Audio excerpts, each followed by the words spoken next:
사람은 누구나 다 하나님의 은혜로 삽니다. 다만 그것을 깨닫고 사는 사람이 있고 깨닫지 못하고 사는 사람이 있을 뿐입니다. 하나님의 은혜로 산다는 것을 깨닫는 사람이 신자고 그걸 깨닫지 못하고 사는 사람들이 불신자입니다. 모든 것이 다 하나님의 은혜입니다. 여러분이 지금 이 자리에 와 있는 것도 하나님의 은혜입니다. 지금까지 살아있는 것도 하나님의 은혜입니다. 우리에게 햇빛을 주시고 비를 내려주시고 이거 보통 은혜가 아니에요. 여러분 생각해 보세요. 비가 안 오면 농사를 다 망쳐버립니다. 그걸 돈으로 환산하면 아마 수천억, 수조억 원이 될 거예요. 그걸 하나님이 그냥 내려주시는 거예요. 의인에게만 내려주지 아니하고 악한 사람에게도 내려주시고, 생각해보면 모든 사람은 모두가 다 하나님의 은혜로 사는 것입니다. 우리 하나님께서 모든 사람들에게 그냥 베풀어 주시는 은혜를 일반 은혜라 그래요. 일반 은혜. 그런데 특별 은혜가 있어요. 특별 은혜는 아무나에게 주시는 은혜가 아닙니다. 하나님께서 창세전에 택하신 백성들에게만 주시는 은혜가 있어요. 영생을 주시기로 작정된 사람들에게만 주시는 은혜가 있어요. 그 은혜가 뭔지 압니까? 예수 믿게 되는 은혜입니다. 예수 믿게 되는 이 은혜는 아무나에게 주시는 은혜가 아닙니다. 창세전에 택함 받은 사람에게만 주시는 은혜예요. 영생을 주시기로 작정된 사람에게만 주시는 은혜예요.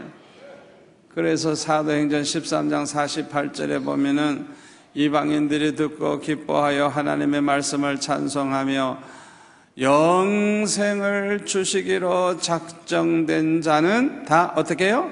믿더라. 영생을 주시기로 작정된 그 사람은 예수 믿는 은혜를 입어서 예수 믿게 된다는 거예요.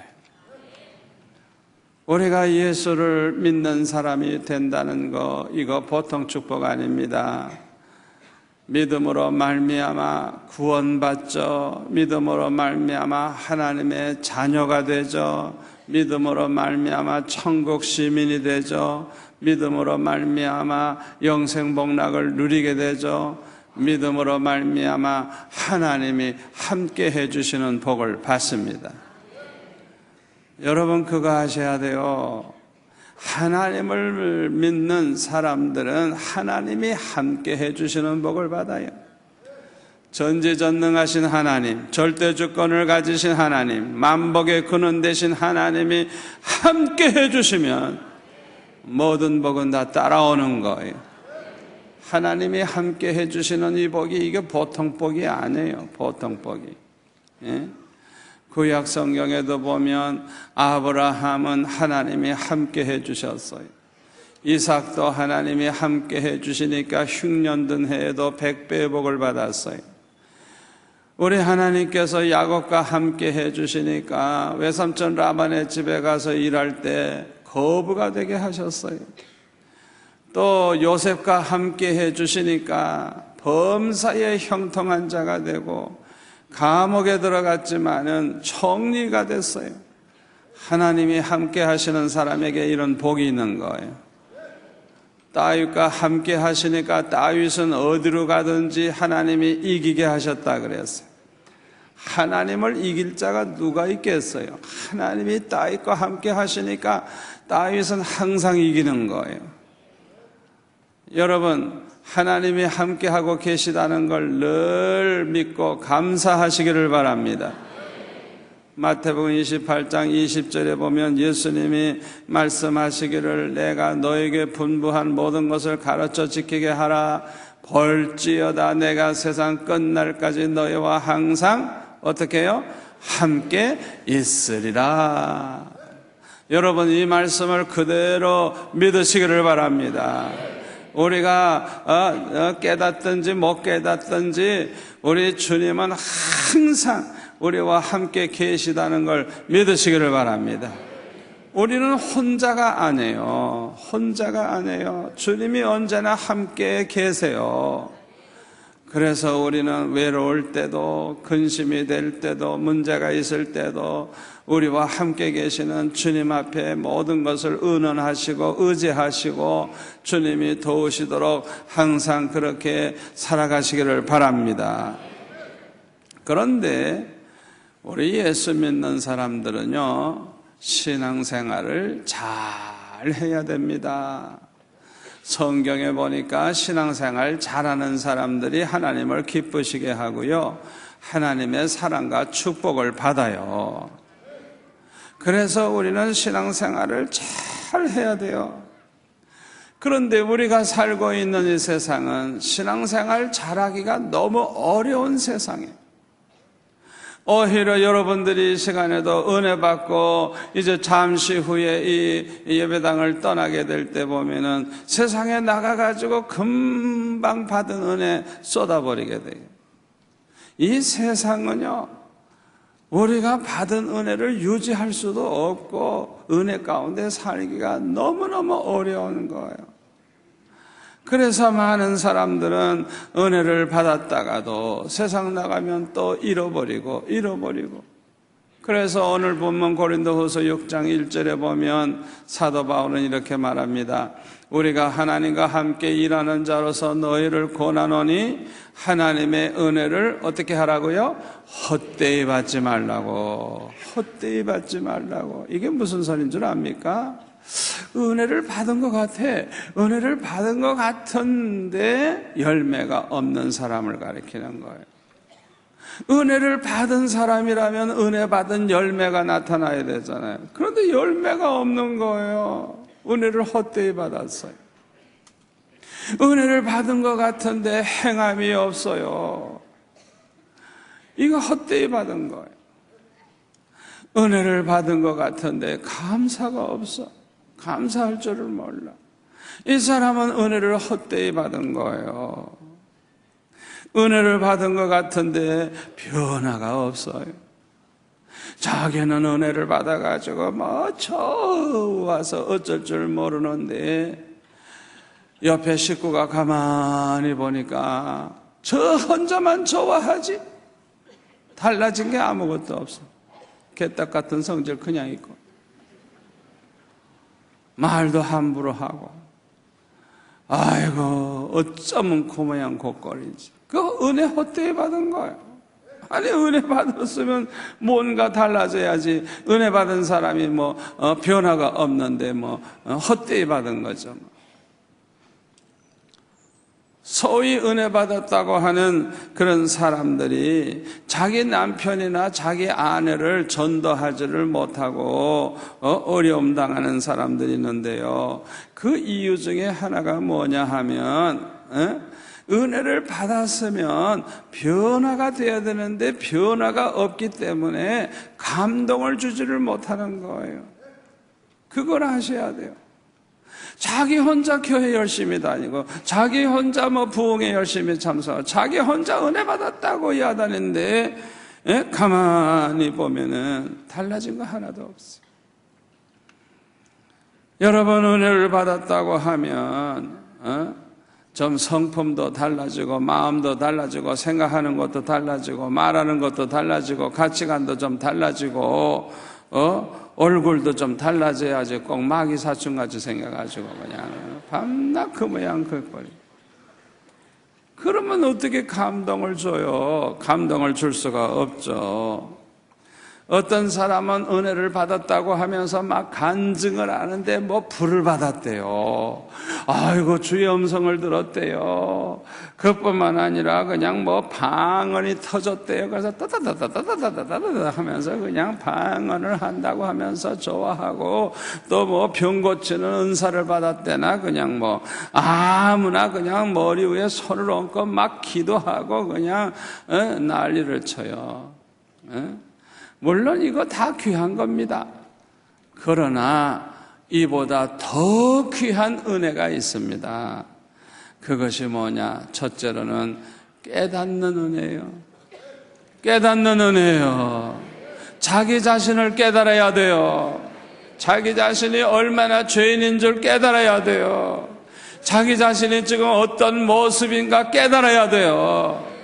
그걸 깨닫지 못하기 때문에 얼마나 문제가 많은 줄 압니까? 하나님의 은혜, 받은 은혜를 깨달아야 돼요. 십자가의 은혜, 십자가의 그 은혜로 내가 구원받은 것을 깨달으면 얼마나 기쁘고 얼마나 감사한지. 예? 이런 사람은 마음의 천국이 이루어지고 옆에 사람들이 볼 때도 그냥 부러운 거예요. 부러워. 어쩌면 저렇게 행복할까? 아멘. 자기의 사명을 깨달아야 돼요. 내가 아무렇게 살면 안 되지. 교회 생활도 나는 이렇게 해야 되겠다. 가정 생활도 나는 이렇게 해야 되겠다. 직장 생활도 나는 이렇게 해야 되겠다. 나는 아무렇게나 살면 안 된다. 자기 사명을 깨닫고 모든 일에 충성하는 일꾼이 되기 때문에 이런 사람들이 많을수록 교회가 힘이 있어. 교회가 막 부흥이 되는 거야. 이런 사람들이 많을 때 교회가 아주 천국과 같은 교회가 되는 거예요. 더 귀한 은혜가 뭔지 압니까? 변화되는 은혜입니다. 변화되는 거예요. 여러분, 한국 교회의 제일 골치 아픈 문제가 뭔지 압니까? 예수 믿은 지 오래됐는데 사람이 변하질 않아. 얼마나 강팍하고 교만하고 저 잘났다고만 하고 항상 큰 소리를 치고 그러다가 보니까 교회가 밤낮 시끄럽고 이런 사람들은 아주 교회의 암덩어리예요. 암덩어리예요. 교회마다 그래가지고 평안하지를 못해요. 어떤 사람은 예수 믿은 지 불과 2, 3개월밖에 안 됐는데 어쩌면 그렇게 변화가 되는지, 마귀의 성품이 다 없어지고 예수님의 성품을 그대로 담기 시작을 하는데 옆에 사람들이 막 감동을 받는 거예요. 이야, 수영로교회 나가면 저렇게 되나? 이야, 나도 나가보면 좋겠다. 예? 감동을 받는 거예요. 감동을. 여러분, 무엇보다도 성품의 변화가 와야 됩니다. 성품의 변화가 와야 돼요. 어떤 사람은요, 이렇게 예배 시간에 아주 은혜를 많이 받고 기쁨으로 이제 문 밖을 나갔어. 주차장에 딱 가보니까 자기 차가 잘못되어 있어요. 그러니까 그냥 성질을 내면서 차량 안내하시는 그분 따귀를 때리는 거예요. 여러분, 그분이 무슨 월급 받고 일하는 줄 알아요? 여러분과 똑같은 거예요. 그분들도 그냥 예배만 드리고 가면 편하고 좋죠. 그런데도 비가 오나 눈이 오나 바람이 부나 그분들이 그렇게 수고하는 거 자발적으로 헌신하고 봉사하는 건데, 예? 보통 분들인 줄 압니까? 그런 분들에게 아이고 수고하십니다, 많이 힘드시죠? 그 한마디 해보세요. 하나님이 감동받으실 줄 믿습니다. 차량 안내하시는 분들이 그냥 스트레스가 풀리고 그냥 그렇게 고생되는 게 그냥 한순간에 다 회복이 될 줄로 믿습니다. 이 성품의 변화, 이게 얼마나 귀한 것인지 몰라요. 마음이 변화, 마음 씀씀이가 달라져. 생각하는 게 달라져. 말하는 게 달라져. 아주 덕스러운 말을 하고 은혜를 끼치는 말을 하고 격려하는 말, 칭찬하는 말, 용기를 주는 말, 축복의 말을 해주고 얼마나 아름답습니까? 은혜 받은 사람의 모습이에요. 또 얼굴이 달라져. 그냥 얼굴이 점점 천사같이 변화가 되고 점점 은혜 받더니 변화가 되고 가치관이 달라지고 좋아하는 게 달라지고, 옛날에는 술이 좋고 노름하는 게 좋고 놀러 다니는 게 좋는데 이제는 교회 나가는 게 좋고 예배하는 게 좋고 찬양하는 게 좋고 기도하는 게 좋고 하나님의 일하는 게 좋고, 이게 은혜 받은 사람의 아름다운 열매인 것입니다. 세 번째로 더 큰 은혜가 뭐냐? 더 큰 은혜는 승리의 삶을 살게 되는 은혜입니다. 행함이 있는 믿음이 산 믿음인데요, 이 행함이 있다고 하는 것은 그 사람이 그만한 능력, 힘이 있다는 거, 힘이 있다는 거. 너에게 성령이 임하시면 권능을 받고 힘이 있는 거, 힘이 있는 거. 그래서 마귀를 이겨요. 죄를 이겨요. 세상을 이겨요. 환난 시험을 이겨요. 자기 자신을 이겨요. 그래서 자기 자신을 잘 다스려요. 절제를 잘해요. 얼마나 아름답습니까? 이런 사람들이 하나님을 기쁘시게 하고 하나님께 영광 돌리면서 삽니다. 이런 사람들이 많은 사람들을 감동시킵니다. 아멘. 이것이 신앙생활을 잘 하는 것입니다. 이렇게 살 때 하나님의 사랑과 축복을 받게 되는 것입니다. 그러면 어떻게 해야 우리가 이런 은혜를 받을 수가 있습니까? 출애굽기 33장 19절에 보면 이런 말씀이 있습니다. 나는 은혜를 베풀 자에게 은혜를 베풀고 긍휼히 여길 자에게 긍휼을 베푸느니라. 하나님의 말씀이에요. 하나님의 말씀이에요. 우리 한번 따라서 할까요? 나는 은혜 베풀 자에게 은혜를 베풀고 긍휼히 여길 자에게 긍휼을 베푸느니라. 아멘. 일반 은혜는 누구에게나 그냥 베풀어 주시는 은혜지만은 이 특별한 은혜, 이 큰 은혜는 아무나에게 하나님이 베푸시지 않아요. 은혜 베풀 자에게 은혜 베푸시고 긍휼히 여길 자에게 긍휼히 여겨주신다 그랬어요. 그러므로 이번 부흥회 때에 큰 은혜를 받으려고 하면 우선 은혜를 받겠다는 마음부터 가져야 돼요. 은혜를 사모하는 마음부터 가져야 돼요. 시편 107편 9절에 보면 이런 말씀이 있습니다. 그가 사모하는 영혼에게 만족을 주시며 줄인 영혼에게 좋은 것으로 채워주심이로다. 여러분, 은혜를 사모하세요. 그냥 사모하면 그 사모하는 자에게 만족한 은혜를 주신다는 거예요. 굶주린 사람이 그냥 떡 한 쪼가리라도 먹고 싶어서 그냥 안타까워하듯이 그렇게 은혜를 사모해 보세요. 우리 하나님께서 좋은 것으로 채워주실 줄 믿습니다. 그리고 이렇게 큰 은혜를 받으려고 하면 간구해야 됩니다. 욥기 33장 26절에 보면 그는 하나님께 기도함으로 하나님이 어떻게 해요? 은혜를 베푸셨다 그랬어요. 기도함으로, 기도하니까 하나님이 은혜를 베풀어 주셨다 그랬어요. 세 번째로 결단해야 됩니다. 어떤 희생을 하더라도 이번에는 기어코 은혜 받겠다 결단을 내리셔야 돼요. 이번 기회는 내가 절대로 놓치지 않는다. 이번은 내가 기어코 이번 은혜를 받겠다고 하는 그런 결단이 필요해요. 뉴욕을 떠나서 샌프란시스코로 가고 있는 여객선이 하나 있었습니다. 센트럴 아메리카호라고 하는 배인데 이 배가 사고가 나가지고요, 이 배가 구멍이 나가지고 막 물이 들어오기 시작하는 거예요. 얼마나 급해요. 마침 옆에 지나가는 배가 있기 때문에 구조 요청을 했더니 그 배가 돌아와 가지고 옆에서 딱 대면서 빨리 사람들 옮겨 타라고. 그러니까 이 어리석고 미련한 선장이 뭐라 그런 줄 알아요? 지금은 캄캄하고 어둡고 또 한밤중에 옮기다가 보면은 사고가 나기 쉬우니까 옆에 좀 기다려 달라고. 우리가 최선을 다해서 그 물이 새 들어오는 걸 막아가지고 아침에 좀 밝은 다음에 옮기도록 하겠다고. 그래서 기다리고 있는 거예요. 기다리고 있는데 이거 웬걸 1시간 좀 지나가니까 아예 그 배가 그냥 없어져 버렸어요. 왜요? 물이 너무 많이 들어와가지고 그냥 가라앉아 버린 거예요.